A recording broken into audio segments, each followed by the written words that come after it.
네, 러시아를 방문 중인 문재인 대통령은 블라디보스토크 극동 연방대에서 블라디미르 푸틴 러시아 대통령과 정상회담을 가졌습니다.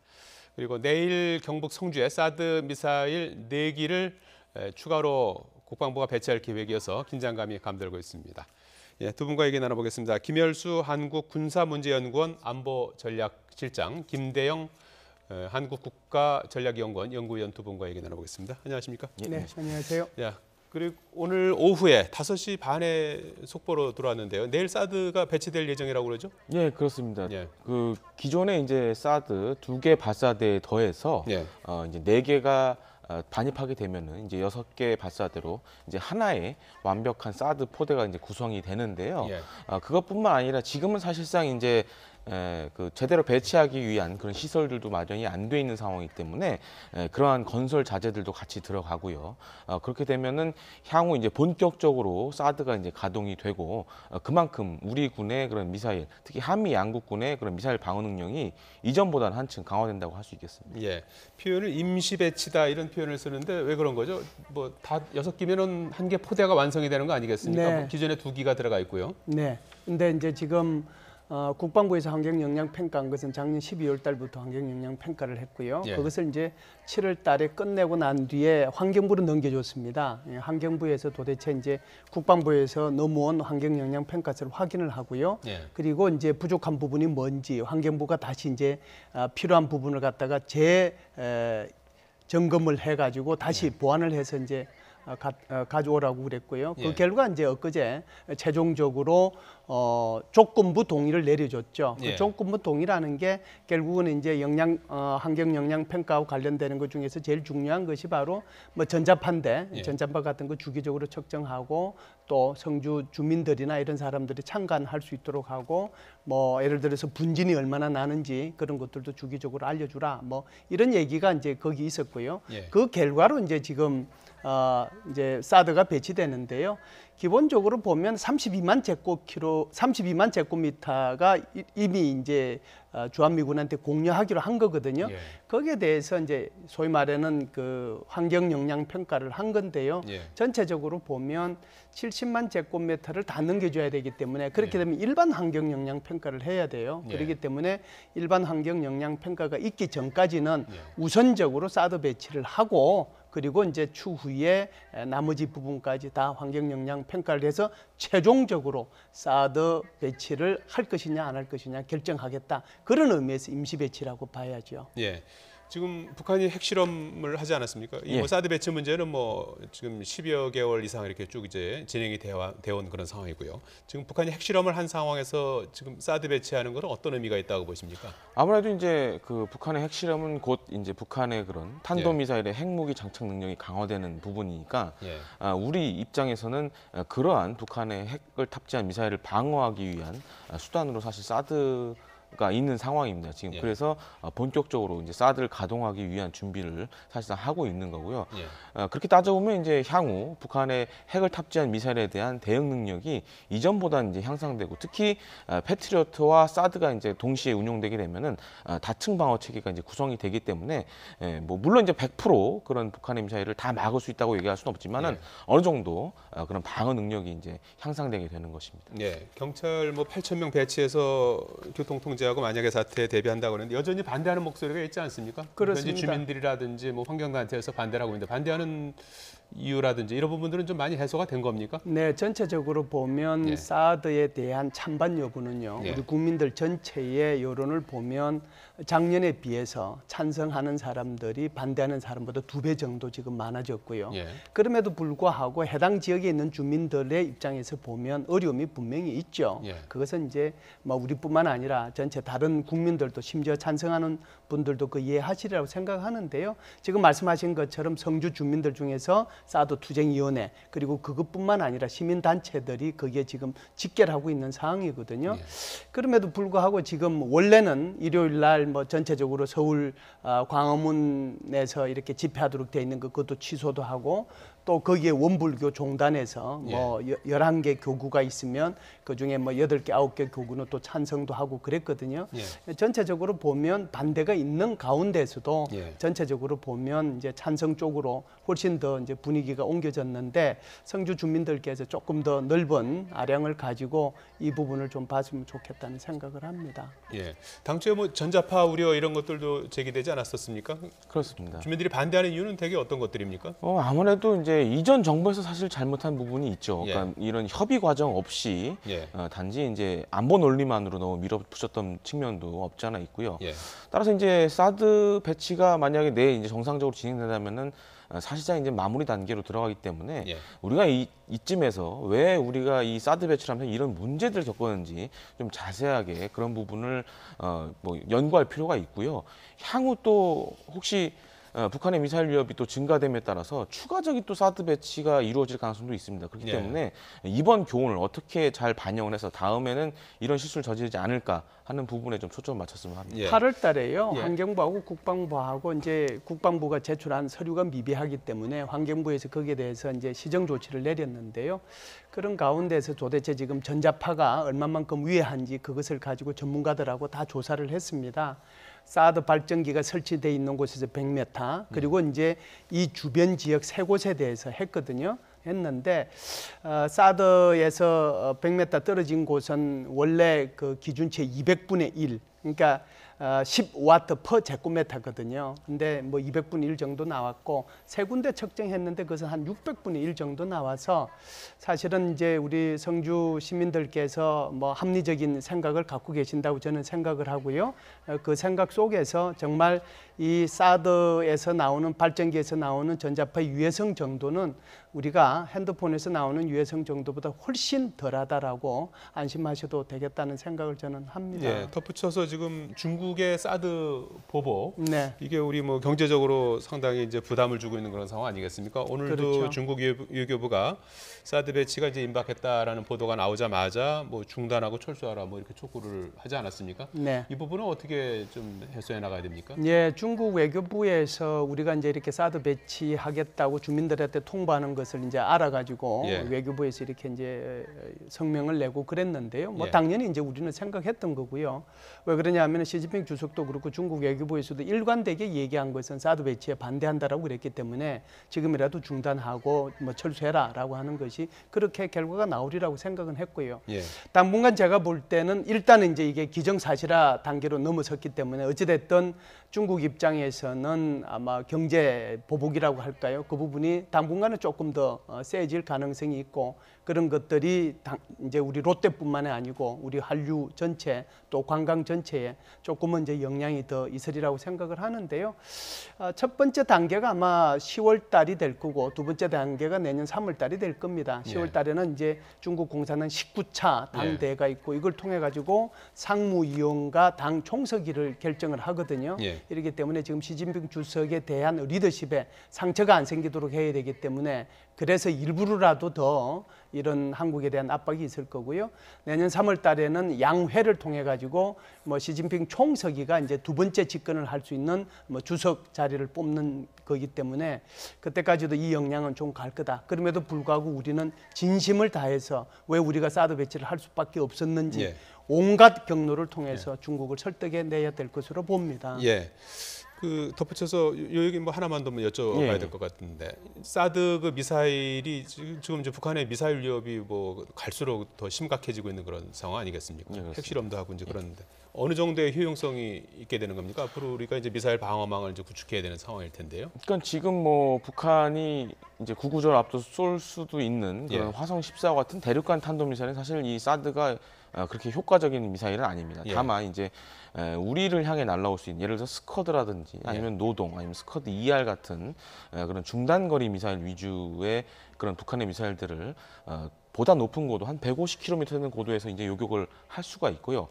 그렇게 되면 이제 기존 같은 경우에는 패트리어트가 고도 2-30km에서 막았던 거를 한 단계 높은 차원에서 일단 요격을 해주니까 그만큼 이제 우리의 미사일 방어 능력이 향상된다고 볼 수 있겠습니다.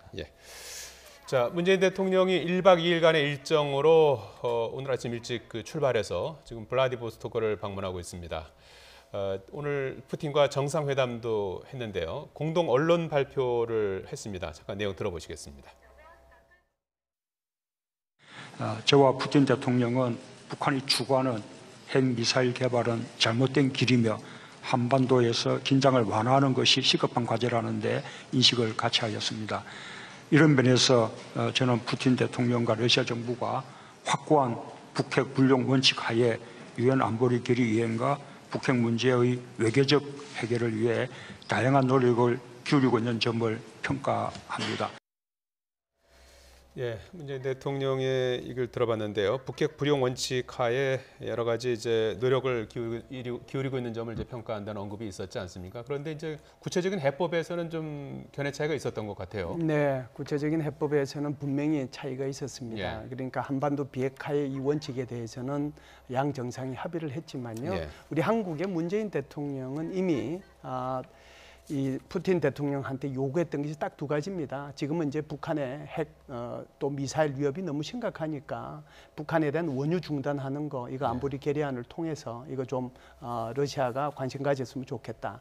두 번째는 이제 북한 근로자들의 송출 문제인데요. 이게 러시아에 중국 다음에 많이 가는 것이 러시아거든요.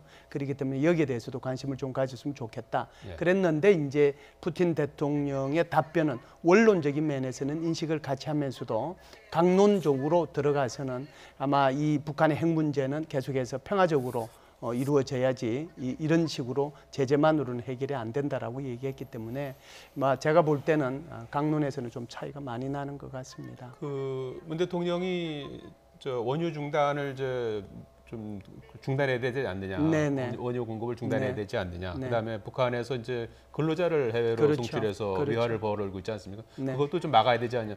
굉장히 전례 없이 강도 높은 그런 지난번 통화에서도 그렇게 네. 얘기하지 않았습니까? 오늘 또 얘기했고요. 네, 대통령께서 이제 지금 예. 말씀하신 것처럼 북한이 육체 핵실험을 하고 나서 예. 이제 주변에 있는 국가들하고 정상들하고 전화로 통화를 할 때 푸틴 대통령하고 전화를 통했거든요. 예. 지금 말씀하신 것처럼 두 가지를 그때도 꼭 말씀을 하셨어요. 그렇습니다. 예. 그러니까 원유 중단해야 된다, 송출 금지해야 된다라고 얘기를 했고 그때도 예. 푸틴 대통령이 답변은 이 문제는 이렇게 제재와 압박만으로는 안 된다라고 답변을 했고요. 예. 오늘도 대통령께서 가셔서 그 얘기를 하셨지만 결과적으로 나온 것은 그 부분에 대해서는 지금 푸틴 대통령이 가타부타 이런 얘기하는 것보다는 오히려 비핵화 원칙에만 합의하는 그 정도 수준으로 마무리가 된 것 같습니다.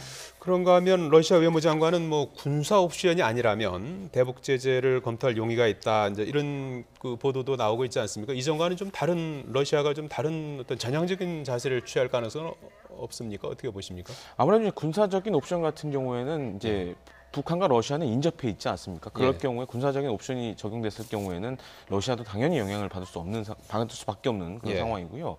그렇기 때문에 북한 핵이나 미사일에 대한 그 위협 자체는 인정을 했지만 이번에 예. 이 방법론적에서는 좀 차이가 있는 것 같습니다. 그래서 그런 부분을 제외한 외교적인 부분 아니면 제재적인 측면을 강조를 하고 있는 걸로 이렇게 보여지는데요. 예. 그런데 문제는 이제 예를 들어서 이제 원유 공급 중단 같은 경우에는 러시아 입장에서도 사실 이제 북한을 압박할 수 있는 거의 마지막 카드라고 저는 이렇게 보고 있는데 예. 그래서 그거는 정말 북한의 그런 핵과 미사일 능력이 우리가 흔히 말하는 그런 레드라인을 넘었을 경우에는 아마 적용이 가능할 걸로 보집니다. 하지만 지금 당장에는 아마 러시아 입장에서도 쓰기에는 좀 곤란하지 않을까 그렇게 생각해 봅니다. 예, 그거는 이제 유엔에서도 계속 논의가 되고 있으니까 어떻게 지금 결과가 이제 좀 의견이 좁혀질지는 좀 더 지켜봐야 되는 상황입니까? 네, 그렇습니다. 지금 예. 헤일리 대사가 얘기한 것은 11일까지 예. 대북 결의안 여기를 내놓겠다라고 예. 얘기를 했는데 여기에 대해서 이제 지금 주 유엔 러시아 대사는 그때까지는 못한다 예. 이렇게 얘기를 했죠. 그래서 날짜가 좀 조정이 되든지 그렇지만 내용이 좀 조정이 되든지 그렇지 않겠느냐는 생각이 들고요. 예. 그래서 이제 이 부분에 대해서 아마 심도 깊은 논의들이 지금 안보리 상임이사국을 중심으로 해서 논의가 되고 있는 것으로 알고 있습니다. 예, 일각에서는 완전히 중단은 아니더라도 이제 상한 설정을 좀 해서 좀 줄이는 그런 가능성도 이제 점쳐지고 있다고 그래요. 그게 굉장히 의미가 있는 게요. 예. 왜 그러냐 하면 우리가 작년도 1월 6일 날 북한이 4차 핵실험을 했고 2월 7일 날 광명성 사업을 쐈잖아요. 예. 그리고 나서 여기에 대한 대북 제재 결의안이 4월 30일 날 안보리 결의안 2270이 나올 때요. 그 2270의 핵심 내용 중에 하나가 바로 북한에 가장 수출을 많이 하는 게 석탄이었거든요. 그 석탄 수출의 상한선을 그때 정했습니다. 그때 이제 석탄을 북한이 4억 불 또는 뭐 750만 톤 둘 중에 예. 어느 게 먼저 도달하면 그 이상은 수출하지 못하도록 그렇게 했거든요. 이 전례가 그대로 이번에도 적용이 된다면 예를 들어서 이제 북한에 대한 이 원유가 중국을 예. 통해 가지고 한 100만 톤 그리고 러시아를 통해서 한 20만 톤 들어가면 여기에 대한 상한선을 설정할 수도 있는 거죠. 그렇다라고 하면 중국이 얼마만큼 여기에 대해 양보를 해주고 오늘 러시아의 푸틴 대통령이 저렇게 얘기했음에도 불구하고 예. 러시아 외무부 장관은 군사적 제재가 아니면 검토할 수 있다라고 했기 때문에 러시아는 또 얼마나 양보해 줄 수 있느냐 하는 문제거든요. 예. 그래서 이것은 우리뿐만이 아니라 미국 또 다른 나라들도 이 두 나라를 설득해내기 위한 그런 노력들을 지금 이 시간에도 하고 있지 않겠나. 여담입니다만은 오늘 푸틴 대통령이 뭐 별명이 지각대장이다 이제 이런 별명이 있지 않습니까? 네네, 지각대장이죠. 어디에서 뭐 정상회담을 하든 누구랑 네, 하든 네. 늦게 와서 지각대장이라는 별명인데 오늘도 34분이나 지각했다고 그래요. 이거 어떻게 봐야 되는 겁니까? 네, 뭐 거의 악동 수준이죠. 1시에 사실. 원래 정상회담 하기로 1시 34분에 나타났다고 해요. 그래서 그 때문에 이제 아마 방송국에서 많이 고생들 했을 텐데 화면이 늦은 거냐 실제로 뭐 회담이 늦기 시작된 거냐 하는 건데 푸틴 대통령 그 전에도 교황님 만날 때도 뭐 굉장히 늦게 했고요. 그다음에 뭐 우크라이나 대통령 만날 때는 뭐 4시간 넘게 이렇게 늦게 나타나기도 하고 예. 작년에 우리나라의 그 박근혜 대통령이 제2차 예. 소위 말하는 신동방 이제 저기 이 경제 포럼에 참석을 했거든요. 그때도 뭐 1시간 40분 늦게 나타났으니까 살짝 뭐 큰 결례를 하는 사람 중에 하나라고 봐야죠. 예. 지금 뭐 국제사회가 여러 가지 이제 뭐 압박의 수위를 높여가고 있는 그런 상황 아니겠습니까? 그런 이제 군사적으로도 이제 우리나라가 오늘 나온 보도는 SM-3 미사일, 특수전 항공기 이런 첨단 무기 도입을 검토하고 있다고 해요. 이거 네. 어떤 의미가 있는 겁니까?